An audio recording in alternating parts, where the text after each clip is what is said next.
साथ और आज हम लेकर आए हैं आपके लिए सीटीपी का एक बहुत ही इंपॉर्टेंट टॉपिक उन सभी कैंडिडेट्स के लिए जो आने वाले सीटेट की तैयारी कर रहे हैं, जो कि आपका जुलाई में होने वाला है। ठीक है, तो आज हम डिस्कस करेंगे वाइगोस्की के बारे में।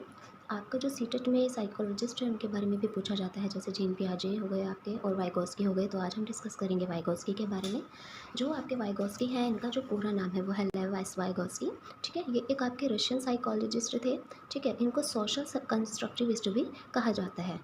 तो आपके जो वाइगोस्की हैं, ये 3 एस्पेक्ट्स के बारे में बात करते हैं जो कि आपके डेवलपमेंट में बहुत ही इंपॉर्टेंट होते हैं। ठीक है, तो फर्स्ट आपका जो एस्पेक्ट है जिसके बारे में वाइगोस्की बात करते हैं, तो वो है आपका सोशल इंटरैक्शन। इसका मतलब क्या है कि जो आपका डेवलपमेंट होता है ना, तो उसमें जो सोशल इंटरैक्शन है वो उसका भी योगदान रहता है। ठीक है, मतलब जो डेवलपमेंट होता है वो सोशल इंटरैक्शन के थ्रू भी होता है। तो ये कौन कहते हैं? वाइगोस्की। ठीक है, तो सेकंड जो आपका एस्पेक्ट है वो है लैंग्वेज। तो जो लैंग्वेज होती है, लैंग्वेज का भी बहुत ही महत्वपूर्ण रोल होता है आपका डेवलपमेंट में। थर्ड आपका आता है कल्चर। ठीक है, तो ये 3 जो पॉइंट हुए आपके social interaction, language and culture, तो इसके बारे में कौन बात करते हैं? वाइगोस्की। तो वाइगोस्की बताते हैं कि जो डेवलपमेंट होता है आपका वो सोशल इंटरैक्शन के थ्रू होता है, लैंग्वेज के थ्रू होता है एंड कल्चर के थ्रू होता है। ठीक है, तो वाइगोस्की ने लैंग्वेज को क्या माना है? मैंस का ग्रेटेस्ट टूल माना है। ठीक है, तो अगर हम बात करें स्पीच की या लैंग्वेज की, तो वाइगोस्की ने 3 पार्ट्स में डिवाइड किया है स्पीच को। फर्स्ट है आपका social speech, second is private speech and third is silent inner speech. ठीक है, अगर हम एज की बात करें तो जो सोशल स्पीच आती है आपकी वो 2 साल तक के बच्चे के अंदर होती है। ठीक है, मतलब जो 2 साल तक का बच्चा होता है वो सोशल स्पीच यूज़ करता है। जैसे कि आप सभी को पता ही है, जो 2 साल का बच्चा होता है वो बोल तो पाएगा नहीं सही से। ठीक है, तो उसको पता भी नहीं होता कि सोसाइटी में कैसे बिहेव करना है, तो उसकी जो स्पीच होती है वो सोशल स्पीच होती है, वो सोचेगा नहीं बोलने से पहले। ठीक है, फिर आपका आता है प्राइवेट स्पीच। प्राइवेट स्पीच की जो एज रहती है वो रहती है 3 से 6 साल तक की। फिर आती है आपकी साइलेंट इनर स्पीच। जो साइलेंट स्पीच होती है वो होती है 7 से ज़्यादा की उम्र के बच्चों में। ठीक है, फिर आपके जो 3 और टर्म्स हैं जिनके बारे में वाइगोस्की बात करते हैं, यहाँ से हमेशा क्वेश्चन पुटअप होता है आपका एग्जाम में।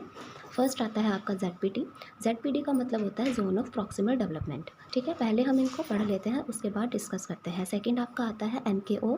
MKO मीन्स होता है मोर नॉलेजेबल अदर। थर्ड आपका आता है स्कैफोल्डिंग। स्कैफोल्डिंग क्या होता है? इससे बहुत बार क्वेश्चन पुटअप हुआ है। स्कैफोल्डिंग होता है आपका टेम्पररी स्ट्रक्चर ऑफ हेल्प। अब ये ZPD MKO स्कैफोल्डिंग क्या है? जेड आपका होता है जोन ऑफ प्रॉक्सिमल डेवलपमेंट।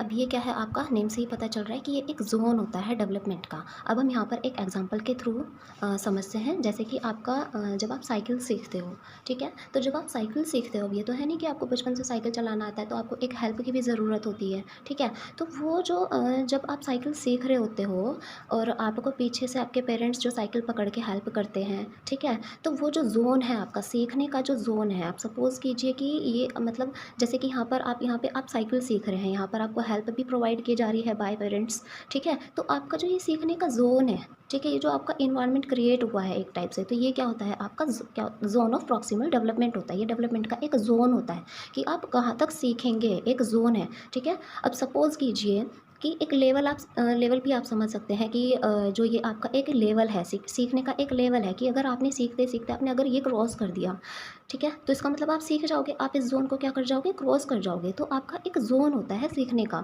जैसे कि अब हम स्टडी की अगर हम बात करें, तो कुछ बच्चे होते हैं जो 1 घंटे में ही सीख लेते हैं, मतलब पढ़ लेते हैं किसी टॉपिक को, तो उनको समझ में आ जाता है। किसी किसी को ज़्यादा टाइम लग जाता है किसी टॉपिक को समझने में। ठीक है, तो ऐसे ही आपका क्या होता है? एक जोन होता है किसी भी चीज़ को सीखने का। तो ZPD क्या होता है? आपका जोन ऑफ प्रॉक्सिमल डेवलपमेंट। ठीक है, अब बात करते हैं हम MKO की। अब MKO क्या होता है? आपका more knowledgeable other. More knowledgeable other means अब आप साइकिल सीख रहे हो, अब आप हेल्प भी तो उसी से लोगे जिसको साइकिल चलानी आती होगी, जिसको ज़्यादा नॉलेज होगी उस बारे में।